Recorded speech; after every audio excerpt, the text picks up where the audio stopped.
Hello friends, welcome back to my channel life and living with Priyanka. उम्मीद करती हूँ आप सब बहुत अच्छे होंगे। तो मॉर्निंग के मैं बाकी कामों से फ्री होकर नहा धोकर आ गई हूँ मंदिर में। तो आप सबको पता ही है अभी श्राद्ध चल रहे हैं, तो मैं श्राद्ध में ना मैंने गीता का पाठ अपना घर पे रखा हुआ है, तो मैं वही अध्याय पढ़ लेती हूँ बस। और उसके बाद बस पाठ पूजा करके फिर मैं अपने किचन के कामों में लगती हूँ। लक्ष्मी जी के पूछने पर भगवान विष्णु ने उन्हें इस प्रकार अष्टम अध्याय का महात्म्य बतलाया था। दक्षिण में अमरदकपुर नामक एक प्रसिद्ध नगर है। वहाँ भाव शर्मा नामक एक ब्राह्मण रहता था, जिसने वैश्य को पत्नी बनाकर रखा था।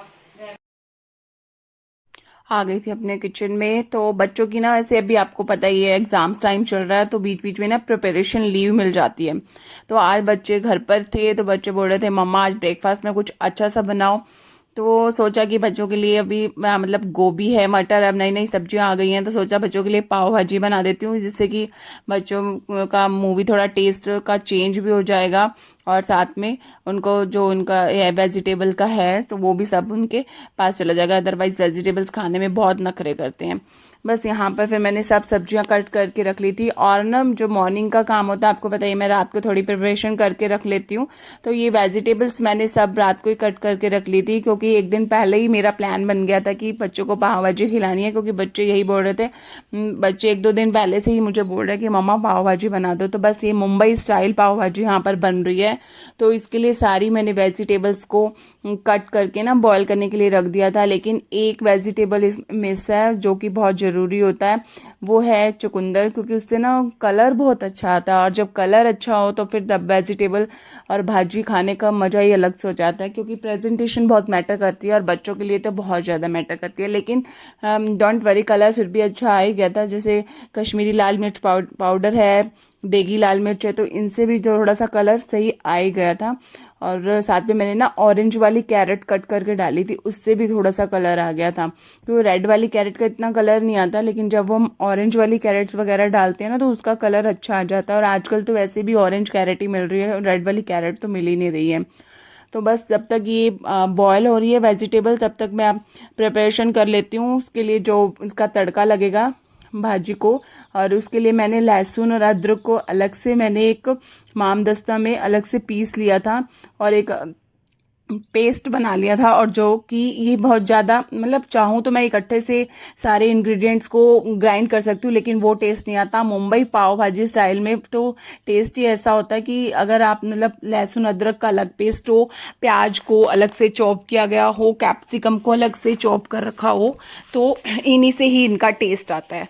बस यहाँ पर थोड़ी मेहनत ज़रूर लगती है, लेकिन टेस्ट का बहुत फ़र्क होता है। और अगर आप सब कुछ एकदम से मिक्सी में ग्राइंड कर लेते हो ना, जैसे टमाटर, प्याज, लहसुन, अदरक, अगर उसका भी आप तड़का लगाते हो, अच्छा बनेगा नो डाउट, लेकिन टेस्ट का बहुत डिफरेंट होगा। और जो ये मुंबई स्टाइल पाव भाजी में जो थोड़ा सा क्रंचीनेस, पाव भाजी में तो हमें भाजी में हमेशा ही थोड़ा सा क्रंचीनेस रहता ही है, और मुंबई पाव भाजी में हमेशा वो क्रंचीनेस रहता ही है।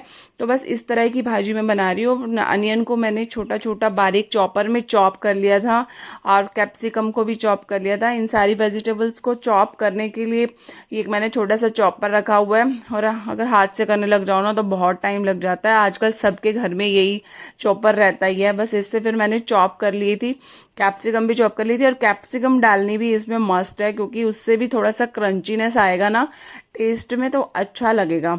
बस। और साथ में मैंने टमाटो की अलग से प्योरी बना ली थी। टमाटो को मैंने अलग से ना मिक्सी में ना ग्राइंड कर लिया था, उसके अलग से प्योरी बनाई थी। हाँ, थोड़ा सा लेंथी प्रोसेस है, मेरे पास टाइम था क्योंकि बच्चे घर पर थे। अगर बच्चों को जैसे स्कूल जाना होता ना, तो मैं फटाफट कई बार ऐसे करती हूँ कि मिक्सी में सब मसालों को ही ग्राइंड करके ना फिर उसका तड़का लगा लेती हूँ। लेकिन अगर टाइम होना तो इस तरह से थोड़ा सा लेंथी प्रोसेस से आप बनाकर देखिएगा, भाजी बहुत ही टेस्टी, बहुत ही यम्मी बनेगी। तो यहाँ पर तड़के के लिए सब कुछ रेडी हो गया है। और मैंने इसमें घी गरम कर लिया कढ़ाई में। और कढ़ाई, घी या बटर, यही चीज़ों में ही भाजी बनाई जाती है। तेल में नहीं बनाई जाती, क्योंकि तेल में बनाओगे तो वो टेस्ट नहीं आएगा। इसमें बटर भर भर के डालिएगा, बटर नहीं है तो गाय का या जो भी घी अवेलेबल है घर पे आप घी डालिएगा, तो घी बहुत अच्छा होता है। सबसे पहले मैंने ना अनियन डाला था इसमें, लहसुन और अदरक भी डाल सकते हैं पहले, लेकिन अगर आप अनियन के बाद में लहसुन और अदरक डालोगे ना तो उसका जो फ्लेवर रहेगा ना वो बरकरार रहेगा, बना रहेगा। अदरवाइज है ना, लहसुन अदरक का जो फ्लेवर होता है ना वो थोड़ा आता नहीं है, क्योंकि हम पहले ही उसको घी में थोड़ा सा भून लेते हैं ना, तो उसका फ्लेवर आता नहीं है। और मेरे को तो ये होता है कि लहसुन अदरक का फ्लेवर आना चाहिए, कोई भी वेजी हो तो अच्छा लगता है, और भाजी में तो वैसे जरूर आना ही चाहिए। तो बस यहाँ पर साथ में कढ़ाई में ये चीज़ें तड़के के लिए हो रहे रेडी, और वेजिटेबल भी अच्छे से बॉयल हो गई है। और कुछ लोग तो क्या करते हैं, ये वेजिटेबल ना कुकर वाली सिस्ट को भी सीधा मिक्सी में डालते हैं, पीस लेते हैं, एकदम से बिल्कुल महीन पीस बना लेते हैं, बिल्कुल मैशी मैशी सा। वो भी भाजी कुछ अच्छी नहीं लगती है, क्योंकि मैंने आपको अभी बताया क्रंचीनेस आना बहुत ज़रूरी है। तो भाजी में जितना क्रंचीनेस आएगा ना उतनी ही आपकी टेस्टी भाजी लगेगी। और इसमें जैसे अनियन है, कैप्सिकम है, इनका क्रंचीनेस तो आता ही है। और जब आप पाव भाजी मसाला डालते हो ना, उसको अगर आप पानी में डाल के ऐड करो ना तो वो जलते नहीं है मसाले, तो उसका टेस्ट भी वैसे का वैसे ही रहता है। बस यहाँ पर सब्जियां देख रही हूँ, लेकिन मेरे को ये था कि कलर अच्छा आना चाहिए, लेकिन कलर वैसे अगर बॉयल होते भी देख रही थी ना तो उसमें कलर थोड़ा ठीक आ रहा था, क्योंकि वो ऑरेंज कैरेट थी ना, तो अच्छा ही आ रहा था। और बच्चों का बस आजकल यही चल रहा है, एग्ज़ाम्स चल रहे हैं, टेंशन इतनी हो रही है कि बच्चे एग्ज़ाम्स अच्छे से दे लें, क्योंकि बच्चों का एग्ज़ाम्स क्या, साथ में मदर का ही एग्ज़ाम हो जाता है। फादर को तो अपने काम में करना ही पड़ता है, जाना पड़ता है, लेकिन जो मदर होती है ना, मदर को फुल टाइम इन्वॉल्व रहना पड़ता है। बस मेरा भी व्लॉग आने के लिए भी ना थोड़ा सा टाइम इसलिए डिले हो गया, क्योंकि बच्चों के एग्जाम चल रहे हैं, एक 9th में और एक फर्स्ट में। तो और फर्स्ट क्लास के बच्चे को, 9th वाला फिर भी थोड़ा सेल्फ स्टडी कर लेता है, फर्स्ट क्लास के बच्चे को मुझे पूरा ही कराना पड़ता है, लेकिन 9th में भी थोड़ा बहुत देखना ही पड़ता है। देखो अब जो मैंने देगी मिर्च और कश्मीरी लाल मिर्च पाउडर ये डाल दिया ना, उससे तो भी कलर बहुत अच्छा आ गया है। और बस बाबू यहाँ आ गया था छोटे वाला, वो बोल रहा मम्मा मुझे पाव भाजी खानी है जल्दी जल्दी, फिर मैं पढ़ूंगा बाद में। बच्चे होते ही है ना, जब कुछ अच्छा सा बन रहा हो तो बच्चे किचन में बार बार आते हैं, देखते हैं, खुशबू आती है बच्चों को। तो और वैसे चाहे बच्चों को रोटी खानी दे दो, पराठा खाना दे दो, वो इतना अच्छा नहीं लगेगा। मतलब कुछ ट्विस्ट करके दोगे ना आप तो अच्छा लगेगा। आजकल के सब बच्चे ऐसे ही हैं, मुझे ऐसा ही लगता है। बस यहाँ पर भाजी हो रही थी रेडी, और मैं जैसे ना बॉयल करा हुआ जो वेजिटेबल होती है उसको कढ़ाई में ट्रांसफ़र करके फिर मैशर की हेल्प से मैश करती हूँ। यहाँ पर मैं कोई ब्लेंडर का यूज़ नहीं करती, कुछ लोग ब्लेंडर का यूज़ करते हैं, उससे भी बिल्कुल मैश हो जाता है भाजी, तो वो भी इतना अच्छा नहीं लगता। अगर आप उसको मैशर की हेल्प से मैश करोगे ना तो अच्छे से मैश हो जाता है, और क्रंचीनेस भी बरकरार रहता है, तो भाजी बहुत अच्छे से बनकर रेडी हो जाती है। और बस यहाँ देखो कलर दिखा रही हूँ मैं आपको, कलर कितना अच्छा आया है। कोई मैंने इसमें चुकंदर नहीं ऐड करा, लेकिन चुकंदर ऐड करो तो उससे और थोड़ा सा और रेडनेस आ जाती है। ये थोड़ा ऑरेंज ऑरेंज बना है, ऑरेंज ऑरेंज बनने का रीज़न भी यही है उस कैरेट का। और धनिया मुझे हर चीज़ में लगता है, और भाजी में ऊपर से धनिया ना जाए नहीं सकता, भाजी में धनिया जरूर ऐड करना ऊपर से। और लेमन चाहो तो आप इस टाइम ऐड कर सकते हो, अदरवाइज जब बच्चे खाते हैं, कोई भी खाता है तो आप तब लेमन ऐड करना, मैं तभी ऐड करती हूँ। बस इसको भी मैंने बटर या घी की हेल्प से इसको भी सेक लिए थे पाव को। और पाव में भी अब आप चाहो ना हरी वाली चटनी डाल के उससे भी सेक सकते हो, उससे भी बहुत टेस्टी बन जाते हैं। मुंबई पाव भाजी स्टाइल में वो हरी वाली चटनी से सेके जाते हैं, लेकिन मैंने ऐसे सेक दिया था, हरी वाली चटनी नहीं बनी हुई थी। तो बस इस टाइम पे अब लग रही है प्लेट, बच्चे फटाफट रेडी हो रहे हैं कि मम्मा फटाफट से ब्रेकफास्ट दो, फिर हम अपना स्टडी टाइम करेंगे। तो बस यहाँ पर उनके प्लेट साथ में कट कर दिए थे मैंने सैलेड, और हस्बैंड यही खाकर ही ऑफिस चले जाएंगे, उनका ब्रेकफास्ट हो जाएगा, लंच वो आज ऑफिस में ही करने वाले हैं, आज लंच वो लेकर नहीं जाने वाले हैं।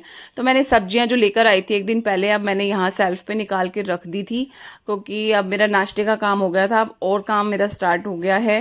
ब्रेकफास्ट का काम डन होते ही तो फिर बस हम लोगों को कहाँ बैठना होता है, हमारे और भी काफ़ी काम होते हैं। ब्रेकफास्ट सब हमने कर लिया था, हस्बैंड ऑफिस चले गए थे, बच्चों को कुछ पढ़ने के लिए मैंने सेल्फ स्टडी के लिए कुछ दे दिया था, छोटे वाले को भी कुछ ड्राइंग्स वगैरह जो बनानी थी मैंने वो दी थी, अदरवाइज मुझे उसके पास ही बैठना पड़ता है। और फिर आ गई थी मैं अपने इधर बेडरूम में, और बेडरूम की क्लीनिंग कर रही थी, और आज बेडशीट चेंज करनी थी, कुछ दिन हो गए थे। एक रूम दूसरे रूम की बेडशीट मैंने चेंज नहीं करी है, क्योंकि वो अभी थोड़ा सा थोड़े दिन पहले ही मैंने चेंज करी थी, तो वो ठीक रखी है। और इस रूम में ये ज़्यादा ही बच्चों को आना जाना हो जाता है ना, तो ये गंदा भी कर देते हैं। और मैं इस रूम में थोड़ी लाइट कलर की बेडशीट बिछाती हूँ ना, वो जल्दी से गंदी हो जाती हैं। बस यहाँ पर फिर बेडशीट चेंज करने का टाइम था, तो बेडशीट, और जिस दिन हम बेडशीट चेंज करते हैं ना फ्रेंड, मुझे तो ऐसा लगता है कि मतलब कुछ न्यू सा हुआ है, रूम में कुछ न्यू सा हुआ है और कुछ अलग सी फीलिंग आती है। मुझे तो ऐसी फीलिंग आती है। आपको कैसी फीलिंग आती है आप कमेंट करके बताना। क्योंकि और पॉजिटिविटी सी लगती है ना, कुछ न्यू न्यू सा लगने लग जाता है, रूम में ही थोड़ा सा अलग सा चेंजिंग सा लग जाता है। इसलिए मन करता है मैं तो 3-4 दिन में ही बेडशीट चेंज कर देती हूँ। फिर एलईडी पैनल को मेरे को ये था कि इसको भी क्लीन कर ही लेते हैं साथ साथ। और बस इनको मैं कर रही थी, जो भी मिट्टी विट्टी डस्ट वस्ट आ जाता है उसको क्लीन कर रही थी। तो आजकल ना मैंने एलईडी पैनल पे मैंने चेंज करा इसको सेटअप। मैंने पहले तो इसमें मैंने शो पीस रखे हुए थे, तो अब मैं सोच रही थी इसमें ना मैं अभी जो प्लांट्स हैं, ओरिजिनल प्लांट्स हैं, आर्टिफिशियल प्लांट नहीं ओरिजिनल प्लांट है, मैं रख अच्छा है मतलब घर में भी। क्योंकि इस रूम में ना मेरे थोड़ा डायरेक्ट सन आ जाता है दोपहर के टाइम पे। तो फिर मैं जो इंडोर प्लांट्स है ना, तो कुछ एक मैं वो रख रही थी, जैसे जेड प्लांट हो गया और मनी प्लांट हो गया। इस तरह से 3-4 प्लांट थे, तो फिर मैंने वो यहाँ पर रख दिए थे। और रखने में थोड़ा सा चेंज करने में अच्छा ही बहुत लगता है। बस अब तो दिवाली स्टार्ट हो गई है, अलग अलग डेकोरेशन स्टार्ट, दिवाली का सॉरी फंक्शन स्टार्ट होने वाला है, फेस्टिवल स्टार्ट होने वाले हैं, अब अलग अलग डेकोरेशन आने स्टार्ट होंगी। बस और किस किस ने सफाइयाँ शुरू कर दी हैं ये भी मुझे कमेंट करके बताइएगा। क्योंकि मेरे पास पहले कमेंट आए थे कि दीदी आपने कमेंट अभी सफाई करनी शुरू नहीं करी है। मैं बच्चों के एग्ज़ाम्स के बाद सफाई करनी शुरू करूँगी और फिर आपके साथ में शेयर करूँगी। दिवाली की क्लीनिंग तो बनती ही है, और अलग अलग डेकोर्स हैं, जो भी हैं ऑर्गेनाइजेशन है, वो सब मैं जो भी साथ साथ करूँगी आप लोगों के साथ में शेयर भी करूँगी। बस बेडरूम क्लीन वगैरह हो गया था, अब मैं फिर किचन में आ गई थी इन सब्जियों को अरेंज करने के लिए। और अरेंजमेंट तो बनता ही है। वेजिटेबल जब तक फ्रिज में अरेंज करके नहीं जाएंगी ना, तब तक वो ऑर्गेनाइज नहीं होंगी, तब तक मुझसे कुछ काम नहीं होता। क्योंकि मैं फ्रिज को ना साथ के साथ ऑर्गेनाइज करती हूँ। क्योंकि अगर आप ऐसे सब्जियां लाकर सीधा ही फ्रिज में डाल दोगे ना, वो कभी भी ऑर्गेनाइज नहीं होगा। आप उसको चाहे रख दो, सेल्फ पे रख दो, आपको सामने दिखेंगी तो आपको मन करेगा ही कि उसको रखना है, हटाना है। क्योंकि ये तो हमारा यूजेबल सेल्फ है, और उसको हटाने के लिए हम जरूरी है उसको पहले ऑर्गेनाइज करके रख दें। तो इसलिए जैसे जैसे जो जो वेजिटेबल्स है ना, मैंने ये बास्केट्स ली हुई है। मैंने पहले भी आपको फ्रिज ऑर्गेनाइजेशन का एक व्लॉग बनाकर दिखाया हुआ है। तो इस बास्केट में ना बहुत ईजी हो जाती हैं इसमें रखना, बजाय कि आप पॉलीथीन्स में रखते हो। तो इस तरह की बास्केट्स इजी भी ऑनलाइन मिल जाएंगी आपको, और बहुत रिजनेबल प्राइस पे मिल जाएंगी, कुछ ज़्यादा कॉस्टली भी नहीं है। तो टमाटो, कैरेट्स, कैप्सिकम, जो भी छोटी छोटी जो भी सब्जियां जिस तरह की होती हैं वो, और कचरी भी लेकर आई थी मैं, और गोभी भी अभी पहले तो भाजी में डालती थी, और ये आलू गोभी भी मुझे बनानी है। तो ये आलू गोभी के मैंने पत्ते वगैरह ये सब चीज़ें निकाल के रख देती हूँ।